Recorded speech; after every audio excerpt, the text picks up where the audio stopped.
I legit have this written down.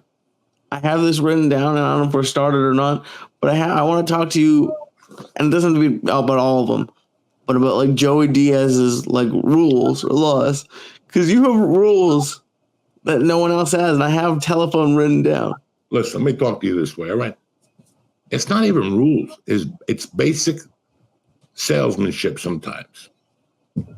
Like, it's just basic 101. If I call you and I tell you my story, and I go, as soon as I hear from them, I'll call you, and I don't hear from them for 2 weeks because I'm dealing with corporate, and it's 2 fucking weeks, and every day you're like, I'm available today. Actual while, either I'm going to stab myself, or I'm going to go down there and stab you. You know what I'm saying? Especially when my head's somewhere completely different. Like, I'm talking, I got a book thing on Wednesday night. I got 20,000 things. My daughter's coming home at 3:08, and you want to call me at 3:01 and talk to me. You just cracked me. I had another guy today, as I'm getting ready to go to jiu-jitsu. Hey, you want to go to lunch on Friday? Nah, it's got to be after 1, right? I go, it's got to be after 1. I want to go to jiu-jitsu on Friday from 12 to 12:45. And then sometimes I stay. The younger guys beat me up. I sit there. I talk with those guys. That's my fucking social. That's my life. I'm 60. I'm old. You know what I'm saying? Yeah.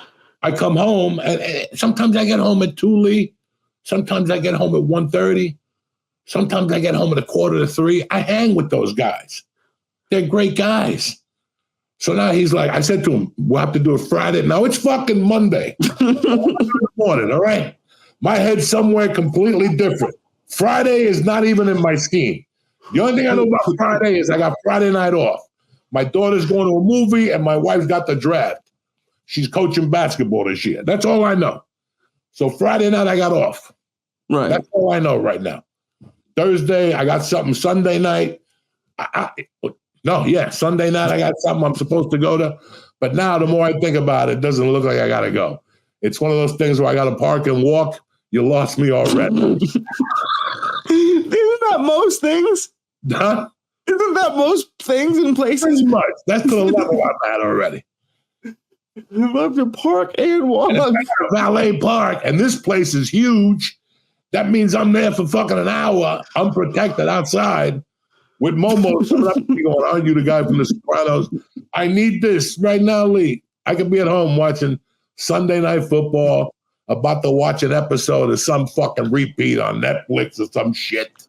But the funny thing is like you have all these schedules and rules, but you don't tell me. Like these guys are just calling you, and it's just a rule that you can't break. Like, how do you teach people your rules? Like, do you train people?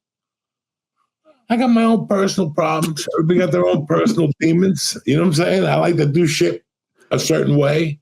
You know, everything is slowed down in my life right now. Like, people hit me up. Do you want to do a podcast? What time? 12 o'clock in the city. You lost me. Got to be 11 o'clock, you know, because I want to be done at fucking by 12:30 so I can be on the ferry to Rudy's, get a bowl of clam chowder, a soup, maybe some calamari with medium sauce, and then get in that fucking I-95, whatever it is, hit the fucking Parkway South, and next thing you know, I'm passing that strip club on the right next to a Dairy Queen. Only in Jersey is there a strip club next to a fucking Dairy Queen. And let me tell you something, the girls must be spending their whole fucking day there because all of them are chubby like me. They're outside all day drinking milkshakes, cigarettes. Every time I drive by, there's traffic. So I look over just to see what the girls are doing. What's the flavor of the day? One day it's a slushie. One day it's a fucking, you know, hey, strippers like ice cream too. You know what I'm saying? Is it really like a chubby strip club or the... I don't even know, Lee, but I don't know. It's a weird strip club. I've never gone in there. I went to the one about 3 miles away. It's one of my buddies that I grew up with when I first moved here, but they shut it down. Now they just reopened. Why did they shut it down? Illegal charges. You know, these people are just, you know, they're victims. And it's in a town that's very conservative. And the strip club that my buddies had, think about if I owned a strip club. And I was 60 years old and I wasn't married and I was still doing blow. Are you fucking kidding me? You'd find me dead at the strip club, sweaty. I'd have like blood coming out of my nose, the sweat dripping all over me, my shirt open. Some chick took my chain. That was my end. But this, a Jersey strip club to us, it's still 1980. Oh, they're still partying in there? It's not the party. I think it's BYOB. That's the only way they could have stayed open, and they could have been nude. Okay. But, where we grew up in the early 80s, I told you about that bar that we saw. So in our minds, if we open up a strip club, we kind of wanted to be like that. And he had a listen, in our day, it would have been a tremendous strip club. I went there. I would come back from North Bergen, and I'd stop in there to say hello to him and his son. Fucking great family. Met some Cuban girls in there that were fucking great ladies. They were telling me about Cuba. They were going back and forth. I just give them a couple dollars and they talk to me for 10 minutes. So what? You know what I'm saying? People pay me for me to talk shit for an hour, and they sit there and they want to take a fucking picture. I can't give a stripper a couple fucking old wrinkled singles with crack on them from 1982 and shit. As soon as they touch it, their fingernails disintegrate from the fucking real ether in that shit. Anyway, what are we talking about, Jesus? About strip, like, have you ever done?